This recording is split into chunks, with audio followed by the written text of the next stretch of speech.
The Emergence Community Arts Collective, with funding from the Humanities Council of Washington, D.C., conducted our second year of the Summer Heritage Project from June through August 2009. The Summer Heritage Project is a way to link children ages 5 to 12 to the local history of the Pleasant Plains neighborhood and to African culture and heritage. The Pleasant Plains neighborhood, whose boundaries are from Florida Avenue to Spring Road and from 14th Street to 6th Street, contains Howard University, Banneker Recreation Center, Howard Hospital, and many other landmarks along the Georgia Avenue corridor from the Shaw to the Petworth metro stations. After completing Phase 1 of the Heritage Trail Project in 2007 with Cultural Tourism DC, the ECAC wanted to find new ways to expose more people in the community to its history. The Summer Heritage Program found a way to link elementary school children with the neighborhood stories in ways they could understand and retain. Last year, in 2008, we reached over 200 children in a pilot program. We held 9 sessions during the summer of 2009. Each session was one day and accommodated up to 35 children. For the morning session on local history, we enlisted the services of Dr. Sandra Jowers-Barber, history professor at the University of the District of Columbia.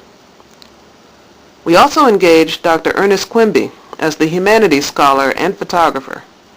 Dr. Quimby is a graduate associate professor at Howard University and has been involved in the Heritage Project since October 2006.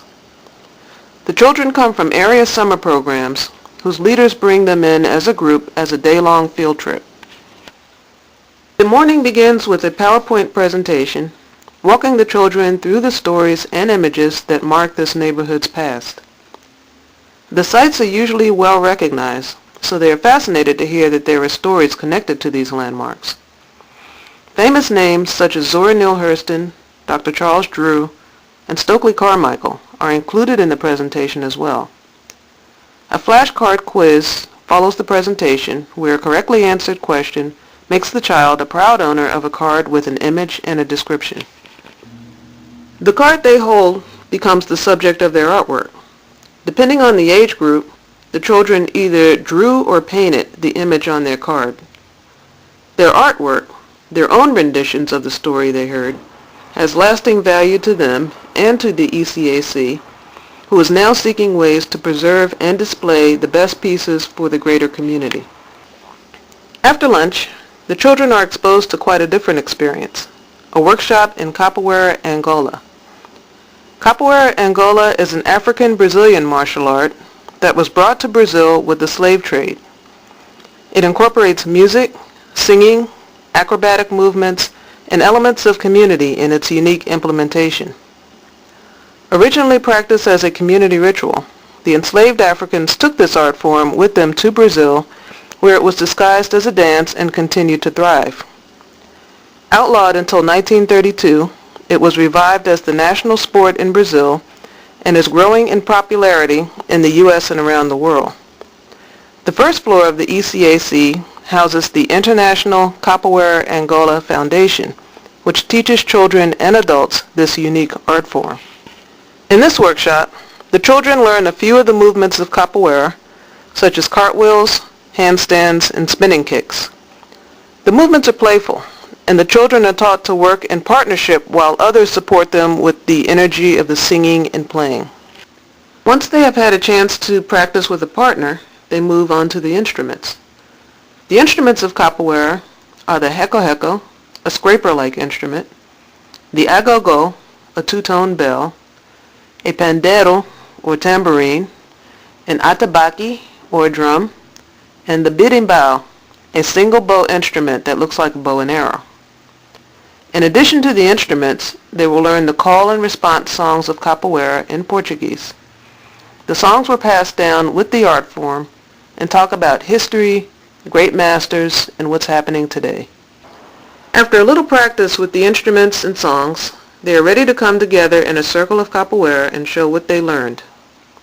The time is brief, but they will leave with a taste of new lessons and new ideas. And they know they can come back when they're ready to the kids' classes that are regularly offered at the center.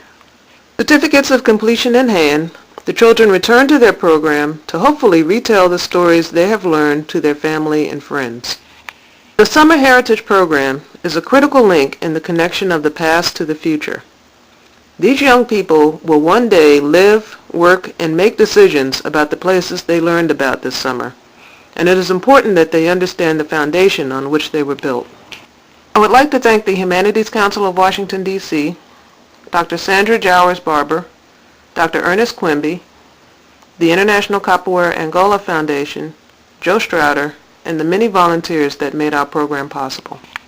I would also like to thank the staff and the children from the Banneker Recreation Center, the Bridges Academy, the Columbia Heights Youth Club, who brought 2 groups this session, the Commissioners Camp, the Kingdom Kids, the Kingman's Club, Mommy's TLC, and the Please Summer Program.